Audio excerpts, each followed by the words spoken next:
Hi friends, welcome back to ವೆಬಾರ channels. So ಇವತ್ತು ಸಿಂಪಲ್ಲಾಗಿ ಮಾಡೋವಂಥ ಆನಿಯನ್ ಕ್ಯಾಪ್ಸಿಕಮ್ ಪಕೋಡ ಮಾಡೋಣ ಫ್ರೆಂಡ್. ನೋಡೋಣ ಈ ರೆಸಿಪಿ ಹೇಗೆ ಮಾಡೋದು ಅಂತ ಹೇಳ್ಬಿಟ್ಟು. ಸೊ ನಾನಿಲ್ಲಿ ನೋಡ್ಬೋದು, ಆನಿಯನ್ ತೊಗೊಂಡಿದ್ದೀನಿ, ಕ್ಯಾಪ್ಸಿಕಮ್ ತೊಗೊಂಡಿದ್ದೀನಿ, ಸಬಾಕ್ಸ್ಗೆ ಸ್ವಲ್ಪ ಹಾಕಿದ್ದೀನಿ, ಕೊತ್ತಂಬರಿ ಮತ್ತು ಕರಿಬೇವು ಇಷ್ಟನ್ನು ಹಾಕ್ಕೊಂಡಿದ್ದೀನಿ. ಮತ್ತು ಇದೆಲ್ಲ ಸ್ವಲ್ಪ ಸಣ್ಣದಾಗಿ ಹೆಚ್ಕೊಂಡು ಚೆನ್ನಾಗೇ ಇರುತ್ತೆ ಫ್ರೆಂಡ್. ಓಕೆನಾ. ಸ್ವಲ್ಪ ಸಾಲ್ಟ್ ಹಾಕೋತಾ ಇದ್ದೀನಿ, ಆಮೇಲೆ ಚಿಲ್ಲಿ ಪೌಡರ್. ಓಕೆನಾ. ಕೆಲವೊಬ್ಬರು ಗರಂ ಮಸಾಲ ಕೂಡ ಆ್ಯಡ್ ಮಾಡ್ತಾರೆ ಇದರಲ್ಲಿ, ಬಟ್ ತುಂಬ ಮಸಾಲ ಸ್ಮೆಲ್ ಬೇಡ ಮತ್ತು ಆ ಥರ ಟೇಸ್ಟ್ ಕೂಡ ಬೇಡ ಅಂತ ಹೇಳ್ಬಿಟ್ಟು ನಾನು ಸಿಂಪಲಾಗಿ ಜಸ್ಟ್ ಚಿಲ್ಲಿ ಪೌಡರ್ ಹಾಕ್ತಾಯಿದ್ದೀನಿ ಫ್ರೆಂಡ್. ನೋಡ್ತಾ ಇದ್ದೀರಲ್ಲ, ಇದೆಲ್ಲ ಅದನ್ನು ನೀಟಾಗಿ ಕಲಿಸ್ಕೋಬೇಕು. ಓಕೆನಾ. ಅದಕ್ಕಿಂತ ಮುಂಚೆ ಸ್ವಲ್ಪ ಅಜ್ವಾನ ಅಂತ ಹೇಳ್ತಾರಲ್ಲ, ಅಥವಾ ಓಮಿನ ಕಾಳು ಅಂತ ಹೇಳ್ತಾರೆ, ಡೈಜೆಷನ್ ತುಂಬ ಒಳ್ಳೆಯದಿದು. ಸೊ ಅದನ್ನು ಕೂಡ ನಾನಿಲ್ಲಿ ಹಾಕ್ತಾಯಿದ್ದೀನಿ ಫ್ರೆಂಡ್. ನೋಡ್ತಾ ಇದ್ದೀರಲ್ಲ, ಅದನ್ನು ಕೂಡ ಯೂಸ್ ಮಾಡ್ತಾಯಿದ್ದೀನಿ ಇಲ್ಲಿ. ಸೊ ಇದೆಲ್ಲದನ್ನು ಏನು ಹಾಕಿತ್ತು ಅದನ್ನು ನೀಟಾಗಿ ಮಿಕ್ಸ್ ಮಾಡ್ಕೋಬೇಕು. ಓಕೆನಾ. ಓಕೆ, ನೀಟಾಗಿ ಮಿಕ್ಸ್ ಮಾಡ್ಕೊಳ್ಳಿ. ನೀಟಾಗಿ ಮಿಕ್ಸ್ ಮಾಡ್ಕೊಂಡ್ಮೇಲೆ ಅದು ಏನಾಗ್ಬಿಡುತ್ತೆ ಅಂದರೆ, ನಾವು ನೀಟಾಗಿ ಮಿಕ್ಸ್ ಮಾಡಿಲ್ಲ ಅಂದರೆ ಉಪ್ಪು ಒಂದು ಕಡೆ ಮತ್ತು ಖಾರದ ಪುಡಿ ಒಂದು ಕಡೆ ಆಗುತ್ತೆ ಫ್ರೆಂಡ್. ಹಾಗಾಗಿ ನೀಟಾಗಿ ಮಿಕ್ಸ್ ಮಾಡ್ಕೋಬೇಕು. ಮಿಕ್ಸ್ ಮಾಡ್ಕೊಂಡು ಆದಮೇಲೆ ಅದಕ್ಕೆ ಎಷ್ಟು ಅಳತೆ ಬೇಕೋ ನೀವು ಅಷ್ಟು ಬೇಸನ್ ಫ್ಲೋರ್ ಕಡಲೆ ಹಿಟ್ಟನ್ನು ಹಾಕ್ಕೊಳ್ಳಿ. ಓಕೆನಾ. ಹಾಕ್ಕೊಂಡು ನೀಟಾಗಿ ಅದನ್ನು ಕಲಿಸ್ಬಿಟ್ಟು ಆಮೇಲೆ ನೀವು ನೀರು ಹಾಕ್ಕೋಬೇಕು. ಇಲ್ಲ ಅಂದರೆ ಆ ತರಕಾರಿ ಹಾಕಿರೋದು ಒಂದು ಕಡೆ ಹೋಗುತ್ತೆ, ಹಿಟ್ಟು ಒಂದು ಕಡೆ ಹೋಗುತ್ತೆ, ನೀಟಾಗಿ ಅದು ಕನ್ಸಿಸ್ಟೆಂಟಾಗಿ ಕೂರೋದಿಲ್ಲ ಫ್ರೆಂಡ್. ಹಾಗಾಗಿ ಅದೆಲ್ಲ ನೀಟಾಗಿ ಕಲಿಸ್ಕೊಂಡ್ಮೇಲೆ ನೀರು ಹಾಕಿ ಕಲಸಿಟ್ಕೋಬೇಕು. ನಾನು ತೋರಿಸ್ತಾ ಇದ್ದೀನಲ್ಲ ನೋಡಿ, ಈ ಥರ ಕಾಣಿಸ್ತಾ ಇದೆ.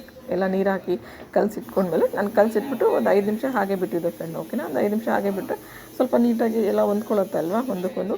ಹಾಗಾಗಿ ಚೆನ್ನಾಗಿ ಚೆನ್ನಾಗಿ ಕಾಣುತ್ತೆ ಕೂಡ, ಮತ್ತು ಚೆನ್ನಾಗಿ ಬರುತ್ತೆ. ಅದ್ರಲ್ಲಿ ನಾವು ಎಣ್ಣೆಯಲ್ಲಿ ಹಾಕಿದಾಗ ಚೆನ್ನಾಗಿ ಗರಿ ಗರಿ ಅಂತ ಬರುತ್ತೆ ಫ್ರೆಂಡ್. ಓಕೆನಾ. ಸೊ ಸ್ವಲ್ಪ ಎಣ್ಣೆ ಇಟ್ಟಿದ್ದೀನಿ ನಾನು ಕರ್ಕೊಳ್ಳಿಕ್ಕೆ, ಆ ಪಕೋಡ ಕರ್ಕೊಳ್ಳಿಕ್ಕೆ. ಸೊ ಎಣ್ಣೆ ಕಾದಾದಮೇಲೆ ಒಂದು 2 ಸ್ಪೂನಷ್ಟು ಎಣ್ಣೆನ ಏನು ನಾವು ಇಲ್ಲಿ ಕಲಸಿರ್ತೀವಲ್ವ ಹಿಟ್ಟು ಎಲ್ಲ, ಆ ಹಿಟ್ಟಿಗೆ ಬೆರೆಸ್ಕೊತಾ ಇದ್ದೀನಿ ಫ್ರೆಂಡ್. ನೋಡ್ತಾ ಇದ್ದೀರಲ್ಲ, ಒಂದು 2 ಸ್ಪೂನ್ ಹಾಕ್ಕೊಂಡು ಈ ಪಕೋಡದ ಒಂದು ಫ್ಲೋರ್ ಏನು ಎಲ್ಲ ಹದ ಮಾಡಿಟ್ಟಿರ್ತೀವಿ, ಆ ಹದಕ್ಕೆ 2 ಸ್ಪೂನ್ ಎಣ್ಣೆ ಹಾಕ್ಕೋತಾ ಇದ್ದೀನಿ. ಈ ಥರ ಕಾದಿರೋ ಎಣ್ಣೆ ಹಾಕೋದ್ರಿಂದ ಗರಿ ಗರಿ ಅನ್ನೋದು ತುಂಬ ಚೆನ್ನಾಗಿ ಬರುತ್ತೆ. ಒಬ್ಬರು ಅಕ್ಕಿ ಹಿಟ್ಟು ಕೂಡ ಹಾಕ್ತಾರೆ ಗರಿ ಗರಿಯನ್ನು ಅದು ಇದು ತರಲಿಕ್ಕೆ, ಕನ್ಸಿಸ್ಟೆನ್ಸಿ ತರಲಿಕ್ಕೆ ಅಕ್ಕಿ ಹಿಟ್ಟು ಕೂಡ ಹಾಕ್ತಾರೆ. ಬಟ್ ನಾನಿಲ್ಲಿ ಬಿಸಿ ಎಣ್ಣೆ ಹಾಕ್ಕೊಂಡಿದ್ದೀನಿ. ಸೊ ಇದು ಕೂಡ ವರ್ಕೌಟ್ ಆಗುತ್ತೆ. ಅದು ಗರಿ ಗರಿಯನ್ನು ಕ್ರಿಸ್ಪಿನೆಸ್ಗೆ ಇದು ಕೂಡ ಆ್ಯಡ್ ಆಗುತ್ತೆ ಫ್ರೆಂಡ್. ಸೊ ನಾನು ಇದನ್ನು ನೀಟಾಗಿ ಸ್ಪೂನಲ್ಲೇ ಕಲಿಸ್ಬಿಟ್ಟು ಸ್ಪೂನಲ್ಲೇ ಹಾಕ್ತಾಯಿದ್ದೀನಿ ಫ್ರೆಂಡ್. ನೋಡ್ತಾ ಇರ್ಬೋದು. ಸ್ವಲ್ಪ ನಾವು ಈ ಥರ ಈಗ ಪಕೋಡ ಅಂತ ಹೇಳಿದ್ರೆ ನಾವು ಸ್ವಲ್ಪ ಯೂಶ್ವಲಿ ದಪ್ಪ ಸೈಜಲ್ಲೇ ನಾನು ಮಾಡೋದು ಮನೆಯಲ್ಲಿ. ಓಕೆನಾ. ಯೂಶ್ವಲಿ ನಾವು ಹೊರಗಡೆನೂ ಆನಿಯನ್ ಪಕೋಡ ಅಂತ ತೊಗೊಂಡ್ರೆ ಸ್ವಲ್ಪ ಯೂಶ್ವಲಿ ದಪ್ಪ ಸೈಜೇ ಇರುತ್ತೆ ಅಲ್ವಾ. ಸೊ ಅದೇ ರೀತಿಯಲ್ಲಿ ಸ್ವಲ್ಪ ದಪ್ಪ ಸೈಜಲ್ಲೇ ಮಾಡ್ತಾಯಿದ್ದೀನಿ. ನಮಗೆ ದಪ್ಪ ಸೈಜ್ ಬೇಡ ಅಂದರೆ ಸಣ್ಣ ಸೈಜಲ್ಲೂ ಹಾಕ್ಕೋಬೋದು ಫ್ರೆಂಡ್. ಓಕೆನಾ. ಸೊ ನಾನಿಲ್ಲಿ ಎಣ್ಣೆ ಕಾದ್ಮೇಲೆ ಆ ಪಕೋಡ ಸ್ಪೂನಲ್ಲೇ ಹಾಕ್ಕೊಂಡೆ. ಸೊ ನೋಡ್ಬೋದು ನೀವು, ಈ ಸೈಜಲ್ಲಿ ನಾನು ಮಾಡ್ತಾಯಿದ್ದೀನಿ ಫ್ರೆಂಡ್.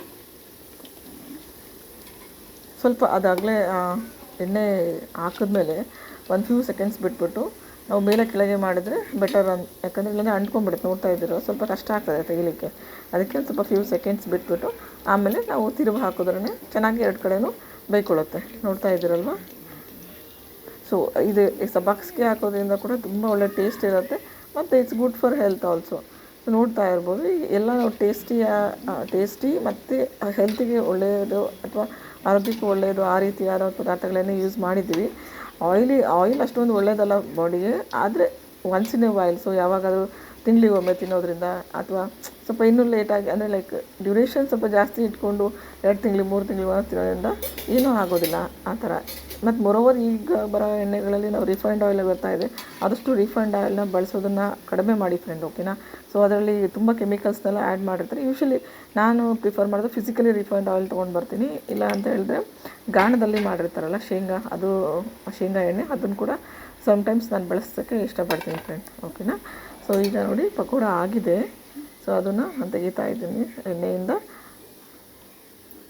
ತೆಗೆದುಬಿಟ್ಟು ಒಂದು ಪ್ಲೇಟ್ಗೆ ಹಾಕ್ತಾಯಿದ್ದೀನಿ ಫ್ರೆಂಡ್. ನೋಡ್ತಾ ಇರ್ಬೋದು.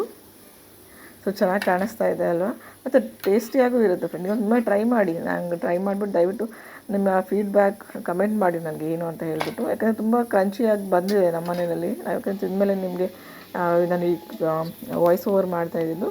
ಸೊ ಫ್ರೆಂಡ್ಸ್, ನನ್ನ ವೀಡಿಯೋ ನಿಮ್ಗೆ ಇಷ್ಟ ಆಗಿದೆ ಅಂತ ಅಂದ್ಕೋತೀನಿ. ಸೊ ನೀವು ಮನೇಲಿ ಟ್ರೈ ಮಾಡಿ. ನನ್ನ ಚಾನಲ್ ಸಬ್ಸ್ಕ್ರೈಬ್ ಮಾಡಿಲ್ಲ ಇನ್ನೂ ನೀವು ಅಂದರೆ ಪ್ಲೀಸ್ ಸಬ್ಸ್ಕ್ರೈಬ್ ಮಾಡಿ, ಶೇರ್ ಮಾಡಿ ಫ್ರೆಂಡ್. Thank you.